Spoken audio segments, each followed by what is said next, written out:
धान में कल्लों की संख्या नहीं निकल रही है। तो ऐसी समस्या बहुत से किसान भाइयों के सामने आती है। अगर आपके सामने भी ऐसी समस्या है तो आज हम ऐसा ज़बरदस्त फार्मूला बताने जा रहे हैं। अगर आप इस फार्मूले को अपना लेते हैं तो निश्चित ही 30% तक आप अपने धान में कल्लों की संख्या को बढ़ा सकते हैं। तो क्या फार्मूला है, क्या कैसे करना है, सब कुछ जानकारी आपको इस वीडियो में मिलेगी। 5 से 7 मिनट तक का वीडियो हो सकता है, लेकिन पूरा वीडियो देख लेने पर निश्चित ही 30% तक आप अपने धान में कल्लों की संख्या बढ़ा पाएंगे। ऐसे मैंने इस फार्मूले को अपनाया है और ज़बरदस्त रिजल्ट मेरे धान की फसल में देखने को मिले हैं। आप धान में तरह तरह के ग्रोथ प्रमोटर डाल चुके हैं, तरह तरह के टॉनिक डाल चुके हैं, उर्वरकों को यूज कर चुके हैं, जो सीधे हम बुआई करते हैं उनको भी डाल दिया, और NPK 19-19, 19-12-61 जैसी उर्वरकों का स्प्रे भी कर चुके हैं, लेकिन फिर भी कल्लों की संख्या इतनी अच्छी नहीं निकल रही है। अगर आप इस उपाय को सावधानी पूर्वक कर लेते हैं तो 30% तक कल्लों की संख्या को आप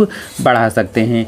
पहले हम उपाय करने के जो सावधानियां रखनी ज़रूरी हैं उनको बताते हैं, और उसके बाद जो उपाय है उसको करने के लिए आपको विस्तार से बताते हैं। देखिए, जो ज़रूरी सावधानियां रखनी है वो सबसे पहले ज़रूरी है कि अगर आपके खेत में खरपतवार हैं तो खरपतवार नियंत्रण करने के लिए आपको खरपतवार नाशी डाल देना चाहिए, या निराई आज जो भी आप उपाय करना चाहें उस उपाय से आपको पहले खेत की साफ़ सफाई कर लेनी है। दूसरे उपाय में आपको पर्याप्त नमी खेत में रखनी है। अगर खेत में पर्याप्त नमी नहीं है तो आप सिंचाई कर दीजिए जिससे खेत में पर्याप्त नमी हो जाए, क्योंकि अगर पर्याप्त नमी नहीं है तब भी धान में कल्लों की संख्या प्रभावित होती है। तीसरी चीज़ है, अगर आपकी फसल में तरह तरह के रोग कीट बीमारियां हैं तो उस रोग कीट बीमारी के रोकथाम के उपाय आप कर लें। अगर रोग कीट बीमारियां हैं तो आप उपाय नहीं करेंगे तब भी कल्लों की संख्या आपके खेत में इतनी अच्छी नहीं निकलने वाली, यानी धान प्रभावित आपका होना है। तो अब इन उपायों को कर लेते हैं। तो उसके बाद आती है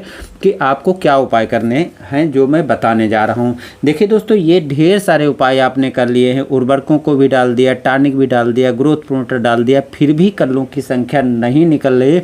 तो इसका सीधे सीधे कारण बनता है कहीं आपके खेत में जो मिट्टी है, यानी खेत की मिट्टी का pH मान तो ज़्यादा नहीं है, क्योंकि इन सभी चीज़ों को डालने के बाद ऐसा दोस्तों बिल्कुल नहीं होना चाहिए था कि आपके धान में कल्लों की संख्या नहीं निकल रही है। तो pH मान ज़्यादा हो सकता है। तो उसके लिए जब आप सिंचाई कर रहे हो तो सिंचाई करते टाइम पर 600 ग्राम, आपको बहुत ज़्यादा फिटकरी लेना नहीं, 1-1.5 किलो लेना नहीं, उससे pH मान काफ़ी ज़्यादा डाउन हो जाएगा। क्योंकि आपको पहले से पता है अगर है कि pH मान कितना बढ़ा हुआ है तो आप 1 किलो तक डालिए। वैसे आप एक औसतन मानक लेकर के चलिए जिससे pH मान बहुत ज़्यादा डाउन भी ना हो।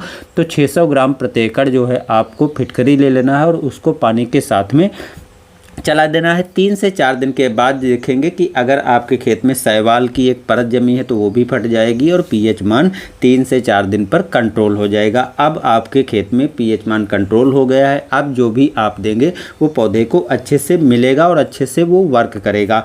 अब आपको करना क्या है इस टाइम पर, क्योंकि आपने जो भी उपाय पहले कर लिए हैं उसमें से कोई उपाय नहीं करना है। आपको क्या करना है कि आपको ले लेना है नैनो DAP। मैंने नैनो DAP का यूज किया है, काफ़ी ज़्यादा बढ़िया फ़ायदा मिले हैं। नैनो DAP आपको 1 बोतल 1 एकड़ में लेना है, जो आपको मार्केट में 600 रुपये की आसानी से मिल जाती है। और इसके साथ अगर चाहें तो आप नैनो यूरिया ले सकते हैं, क्योंकि अकेला नैनो यूरिया काम नहीं करता, तो ले सकते हैं, जिससे पौधे और भी हरे भरे हो जाए और पौधे प्रकाश संश्लेषण की क्रिया अच्छे से बना पाएँ। केवल नैनो यूरिया मिलाना चाहें तो मिला सकते हैं। इसके अतिरिक्त आपको किसी दूसरी उर्वरक को नहीं मिलाना है। हाँ, अगर आप ग्रोथ प्रमोटर मिलाना चाहते हैं तो मिला सकते हैं, लेकिन कोशिश करें कि ग्रोथ प्रमोटर भी आप ना मिलाएं, केवल अकेला नैनो DAP डालें। अब नैनो DAP का स्प्रे करना है तो आपको 120 लीटर पानी लेना है और उसके साथ घोल बना करके आपको स्प्रे कर देना है।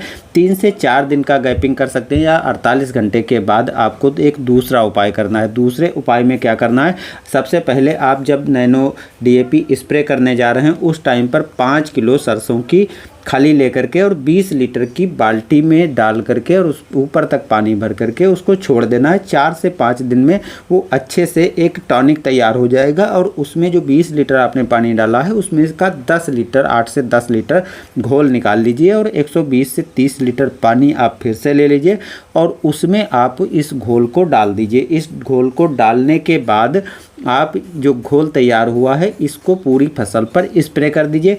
स्प्रे करने के 4 से 5 दिन के भीतर आप देखेंगे कि पौधे काफ़ी अच्छे से हरे हो चुके होंगे। पौधे में जो नए कल्ले नहीं निकल रहे थे वो निकलना चालू हो जाएंगे और पौधे अच्छी तरह से विकास भी करना चालू कर देंगे। 4 से 5 दिन के अंतर पर ही आपको नए कल्ले निकलना दिखाई पड़ना चालू हो जाएंगे। तो ये उपाय दोस्तों काफ़ी अच्छा है, इस उपाय को आप करिए। मैंने भी इस उपाय को किया है। हाँ, इस उपाय को करने के बीच में आपको एक सावधानी रखनी है। वो सावधानी दोस्तों बहुत ज़रूरी है। आप कोई भी उपाय करते हैं, कोई भी तरीका करते हैं तो उसके एक पीक टाइम पर करना ज़रूरी होता है। पीक टाइम यानी जो एक निर्धारित अवधि होती है, तो उससे बाद कोई भी उपाय करते हैं तो आप कुछ भी उपाय कर लें, वो उपाय सक्सेस नहीं होते हैं। क्यों? रोपाई वाले धान में जो है रोपाई के 8 से 10 दिन के बाद से लगा करके 40-42 दिन तक निकलती है। निर्भर करती है कि आपकी वैरायटी किस अवधि की है। तो कोशिश करें जो 25 से 30 दिन का टाइम होता है, इस टाइम पर आप ये उपाय करें। इस उपाय को अगर इस टाइम पर करते हैं तो निश्चित ही ज़बरदस्त कल्लों का फुटाव होगा और आप 30% से 35% तक अच्छे कल्लों का फुटाव अपनी फसल में कर पाएंगे और अच्छी पैदावार ले पाएंगे। तो बस दोस्तों, मिलते हैं नई जानकारी के साथ एक नए वीडियो में। धन्यवाद।